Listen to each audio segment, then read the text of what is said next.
हमने अक्सर कुछ ऐसी कहानियां सुनी हैं जिसमें कुछ ऐसी जगहों का जिक्र हुआ है जहां पर उन लोगों का वास होता है जो या तो विचलित हो चुके हैं या फिर मृत्यु के बाद भी जीवन को खोज रहे हैं। और ऐसी एक जगह के बारे में हम देखेंगे जो जापान के तोचिगो नाम के गांव में स्थित है। दरअसल ये सदियों पुरानी एक वीरान मंदिर है जहां लोगों की आवाजाही तो बंद थी, लेकिन फिर भी वहां खोज रहे कुछ पुलिसकर्मियों को एक कैमरा और बुझा हुआ बॉनफायर मिलता है जो इस बात का संदेश दे रहा है कि यहाँ कोई तो था।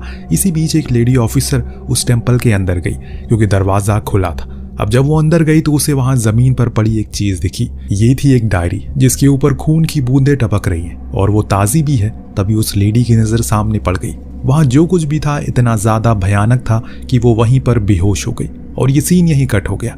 वहां से हम सीधा पहुंचते हैं प्रोफेसर रियो के पास जो अपना ट्रांसलेटर के साथ एक पेशेंट से सवाल जवाब कर रहे हैं। दरअसल इस मरीज के साथ कुछ ऐसा घटित हुआ है जिससे वो बहुत ही ज्यादा डिस्टर्ब हो चुका है। लेकिन वो हादसा क्या था, इस चीज को जानने के लिए प्रोफेसर आज उसे मिलने के लिए आए हैं। लेकिन जैसे ही क्रिस्टोफर उनका ये सवाल सुनता है काफी एग्रेसिव हो जाता है, तो वो सभी उसे शांत करते हैं और फिर से उसे एक क्लिप दिखाते हैं जिसमें केट नाम की एक लड़की खुद को ही शूट कर रही थी अपने कैमरा से, जिसने वो बताती है कि उसे न्यू कैमरा कुछ दिन पहले ही खरीदा है ताकि अपने नए प्रोजेक्ट पर अच्छी क्वालिटी में चीजों को कैद कर सके। वो अपने इस प्रोजेक्ट के बारे में भी थोड़ी सी जानकारी देती है, जैसे वो जापान जा रही है जहां पर वो वहां के बुद्धिस्ट मंदिरों को एक्सप्लोर करेगी जिससे उसे प्रोजेक्ट पर काम करने में मदद मिलेगी, जिसका नाम है चेंजेस इन रिलीजन।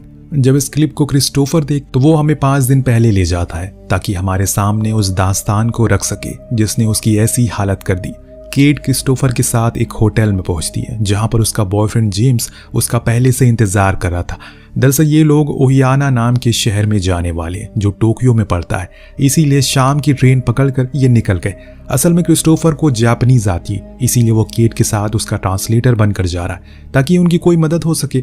वो इस बहाने थोड़ा घूम भी लेगा। बातें करते हुए ये लोग उस शहर की छोटी पतली गलियों में घूमना शुरू करते हैं क्योंकि अगर किसी शहर को जानना है तो सबसे पहले उसी जगह पर जाना चाहिए जहां से शहर की नींव रखी गई है। उसी जगह पर इन्हें एक दुकान देखी जिसमें केट को एक किताब मिली जो उसे बहुत ही ज्यादा पसंद आई। वो उसे खोलकर पढ़ना शुरू करती है जिसमें किसी टेम्पल का जिक्र था। उसके साइड में बनी एक अजीब सी मूर्ति जो किस चीज की तरफ इशारा कर रही है ये उसे समझ में नहीं आया, लेकिन आपको ये किताब देखकर कुछ याद आया? अगर आया तो कमेंट में जरूर लिखिएगा।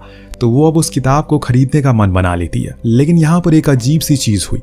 दरअसल जब ये लोग उस जर्नल को लेकर कैश काउंटर पर गए तो वहां खड़ी ओनर ने केट के हाथों से उस बुक को छीन लिया और कहा कि इन चीजों से जितना दूर रहोगी उतना ही तुम्हारे लिए बेहतर होगा क्योंकि ये किताब बिकाऊ नहीं है। उसका ये रवैया किसी को कुछ खास जमा नहीं, इसीलिए वो बाहर आ गए। लेकिन केट के मन में बार बार वही जर्नल घूमे जा रही है और इस चीज को क्रिस्टोफर भी भांप लेता है। वो उसे खुश करने के लिए कुछ भी करने को राजी था, इसीलिए जब दुकान बंद होने वाली थी वो धीरे से जाकर उस किताब को रख लेता है और आसपास ओनर नहीं थी इसीलिए उसे करने में आसानी हुई। वो उस किताब को लेकर एक बार में जाता और वहीं उसे पढ़ने की कोशिश करने लगा। उस दौरान उसके साइड में बैठा एक शख्स ने उसे चेतावनी देते हुए कहा कि जिस चीज का जिक्र उसमें है वहां कभी मत जाना वरना वो जगह तुम्हें जिंदगी भर के लिए बीमार कर देगी। लेकिन क्रिस को उसकी बातों पर हल्का सा भी यकीन नहीं था। अब जो बारटेंडर था उसने बताया कि जिस मंदिर का जिक्र इस किताब में है असल में वो उसके गांव में ही है, यहाँ तक कि वो उसे वहां तक पहुंचाने का रास्ता भी बता सकता है। जो जानने के बाद वो फौरन अपने होटल की तरफ निकल गया। लेकिन तभी सुनसान सड़क किनारे एक बूढ़ी लेडी ने उसे रोका जिसकी दोनों आंखें नहीं थी। उसने एक डरावने लहजे में कहा, बेटा उस मंदिर में कभी मत जाना वरना भुगत जाओगे।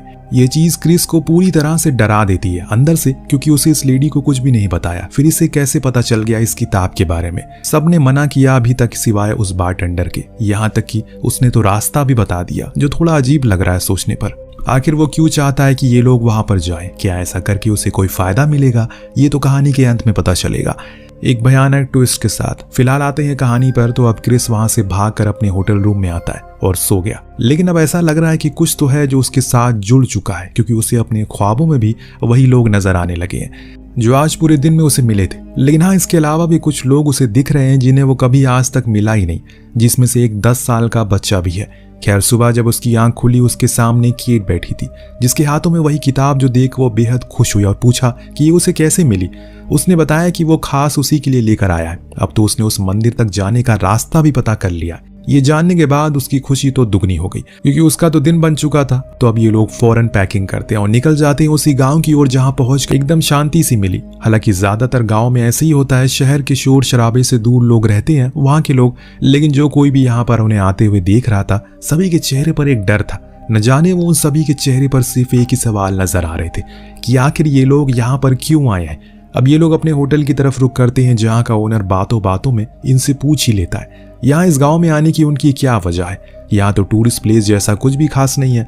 तो जेम्स ने बताया कि वो एक मंदिर को देखने आया है जिसके बारे में उन्होंने किताब में पढ़ा है, उसी में उन्हें रिसर्च करनी है। उस मंदिर का नाम सुनते ही वो आदमी एकदम दहल जाता है और बताता है आज से 10 साल पहले एक 10 साल के बच्चे को भी उसी मंदिर की तरफ से न्योता आया था, लेकिन जब वो उसके अंदर गया तो उसे अजीब अजीब सी चीजें दिखना शुरू हो गई और वो लड़का बार बार किसी दूसरी दुनिया के लोगों का जिक्र करता है। फिर 1 महीने बाद जब वो बाहर आया तो उसके हाथों में उसकी आंखें थी।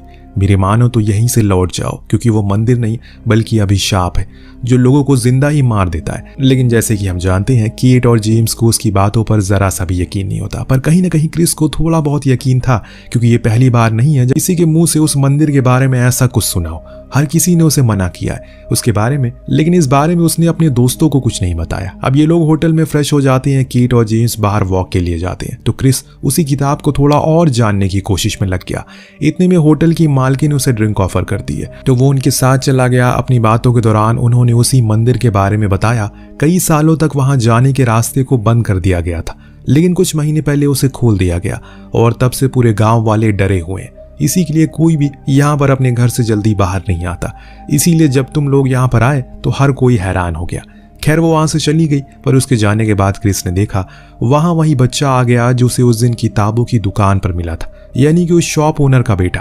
पूछने पर पता चला कि यही उसका घर है। इतने में मालकिन आया, उसे साथ लेकर चली गई, लेकिन वो दुकान तो यहाँ से बहुत दूर है। ऐसे में ये बच्चा क्या हर दिन वहां से यहाँ पर आता है? सोचने वाली बात है ये। तो अब क्रिस अपने होटल वापस आ गया और वहां उसे एक अंधा आदमी मिला जो कोई और नहीं बल्कि हितोशी था। वही हितोशी जो उस मंदिर में गया था जब वो 10 साल का था, लेकिन वापस अंधा होकर आया। क्रिस ने उसे कई सवाल किए, जिसके जवाब में उन्होंने बताया उस दिन वो अकेले नहीं थे जो उस मंदिर में गए थे, बल्कि उनके साथ उनके दोस्त और कुछ और बच्चे थे, लेकिन सब गायब हो गए न जाने कहां पर। सिर्फ वो बचा और वापस आया तो अंधा होकर। और जब बाद में अपने अपने बच्चों को ढूंढने के लिए उनके माँ बाप ऊपर गए तो वहां उन्हें ऐसा कुछ नहीं मिला। हाँ, उसी मंदिर के पास उन्हें एक साधु बैठा मिला, जिससे उन्होंने पूछा क्या उसके बच्चों को उन्होंने देखा है, क्योंकि कुछ ही देर पहले वो यहाँ पर खेल रहे थे। पर वो इनकार करता है, परंतु गांव वालों को ऐसा लगता है कि उसने ही सब कुछ किया है। जरूर वो उसे कुछ छुपा रहा, इसीलिए उन्होंने कुछ ऐसा कर दिया जो कि नहीं करना चाहिए था।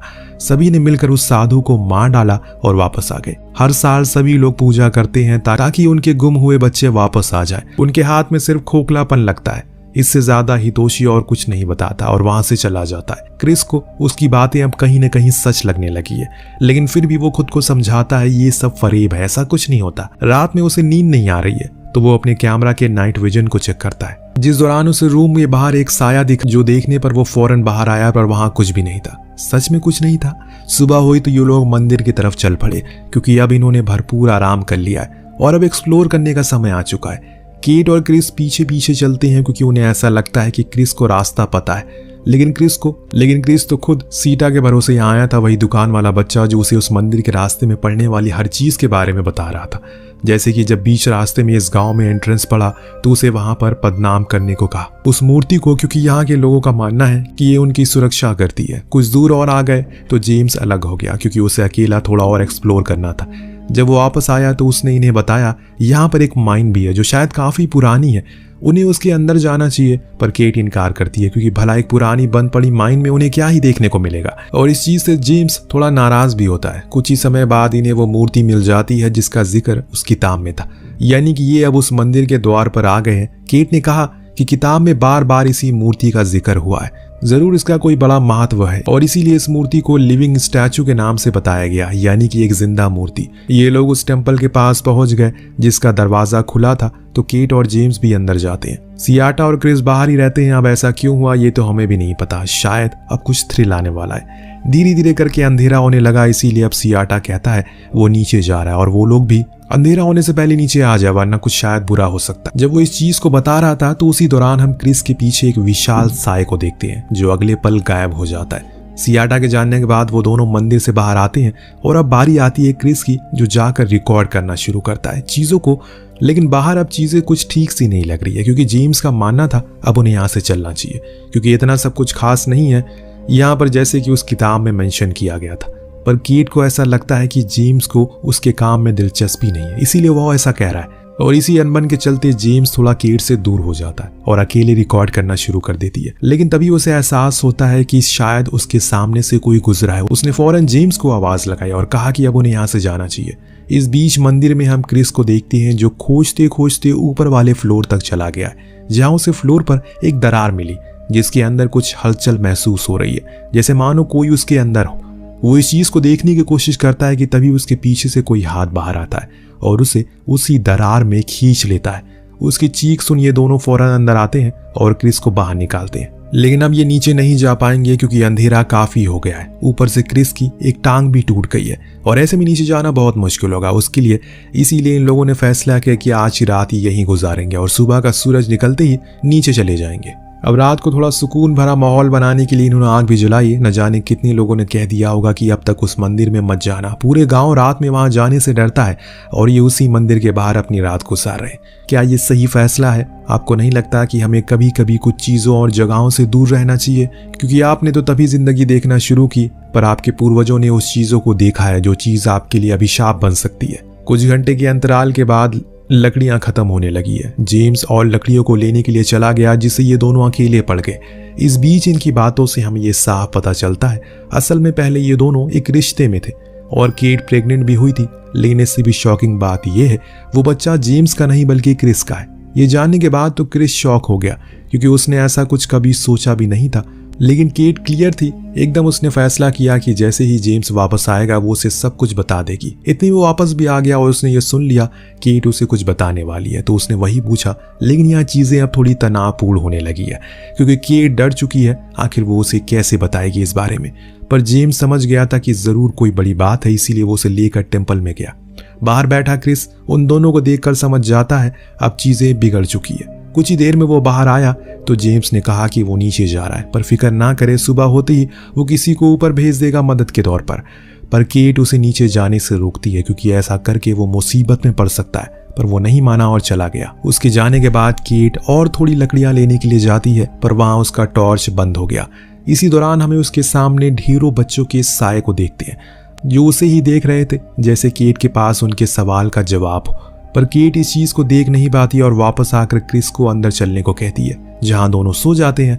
वेल, ये दोनों तो सो गए, लेकिन जेम के साथ एक खेल हो गया। जब भी वो नीचे जाता है थोड़ा सा चलते वापस उसी लिविंग स्टैचू के पास आ जाता है, और ये चीज उसे इतनी ज्यादा परेशान कर देती है कि एक बारी तो वो वहीं से कूद कर खुद की जान देने का भी सोचता है। लेकिन आखिरी बारी वो कोशिश करता है, लेकिन इस बारी तो दोस्तों वहां का स्टैचू ही नहीं थी, बल्कि उसी तरह हूबहू एक शैतान था जो जेम्स के ऊपर हमला कर देता है। सो रहे दोनों को भी उसकी आवाज सुनाई देती है।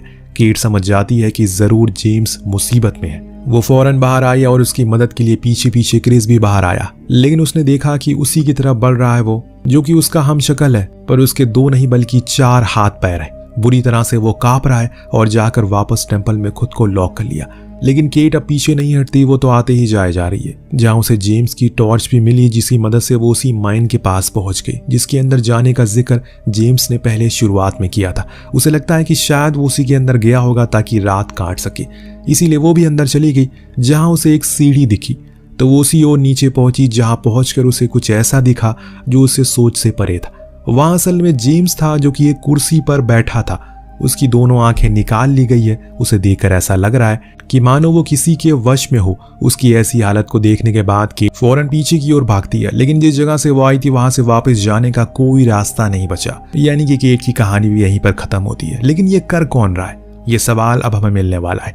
अब हम एक बार फिर से हॉस्पिटल में आते हैं, जहां से कहानी की शुरुआत हुई थी। प्रोफेसर अभी भी क्रिस से सवाल कर रहे हैं, पर वो कुछ बोल नहीं रहा है, क्योंकि वो ये सब कुछ सिर्फ अपने मन से ही देख रहा है। जबान तक वो कुछ बात ला ही नहीं पा रहा है। जिस चीज को देखने के बाद रियो ने कहा कि उसे ही अपने दोस्तों को मारा है क्योंकि उनके पास उसके सबूत है, तो क्रिस ने सिर्फ इतना कहा, सियाटा यहाँ क्या कर रहा है। प्रोफेसर ने जवाब दिया कि यहाँ कोई सियाटा नहीं है और ना ही उसके गांव में इस नाम का कोई बच्चा एग्जिस्ट करता है। यह हम हर उस दृश्य को वापस से देखते हैं जिसमें क्रिस और सियाटा आपस में बातें कर रहे हैं, जिसमें यह हमें साफ दिखता है कि सियाटा को सिर्फ वो ही देख पा रहा था, ना कि कोई और। बल्कि यहाँ पर एक और चीज से पर्दा उठता है, जो था जेम्स का कातिल, जो कोई और नहीं बल्कि खुद क्रिस ही था। और ये चीज उसी के कैमरा में रिकॉर्ड हुई। पर क्रिस को तो कुछ समझ नहीं आ रहा है कि ये सब क्या हो रहा है। वो बार बार बस यही कहता है, उसे कुछ याद नहीं है। जिसे तंग आकर प्रोफेसर अपने डिपार्टमेंट में कॉल करके कहते हैं कि वो सच अपने मुंह से नहीं बोल रहा है। ठीक उसी समय हम हॉस्पिटल के बाहर सियाटा को बैठा देखते हैं, जिसकी आंखें नहीं थी। और उसी समय अंदर रूम में क्रिस ट्रांसलेटर पर जानलेवा हमला करता है। मतलब साफ है, क्रिस पोजेस हो चुका और ऐसे करने वाला कोई और नहीं बल्कि सियाटा ही था, क्योंकि वो 15 साल पहले मर चुका है और अपने दोस्तों के साथ, जिसकी तस्वीर हम होटल में भी देखते हैं। या ऐसा भी हो सकता है सब कुछ किया धरा उस साधु का हो, जिसकी आत्मा आज भी उस मंदिर इर्द गिर्द घूमती है, जो हर वो इंसान को मार देती है जो वहां पर प्रवेश करता है। जो जर्नल सबसे पहले कीट को मिली, शायद वो उसी साधु की लिखी हुई, जो लोगों को अपनी तरफ खींचता है और तभी से उनका अंत शुरू हो जाता है। 3 सवाल है लेकिन जवाब एक ही है, जो क्या है ये आपको पता लगाना है। हमें लगता है कि सब कुछ मॉन्क यानी कि उस साधु का किया हुआ है और वो अपनी मौत का बदला गांव वालों से ले रहा है। आपको क्या लगता है हमें कमेंट करके जरूर बताएगा। मिलते हैं अगली वीडियो में। Thank you so much watching. Peace out.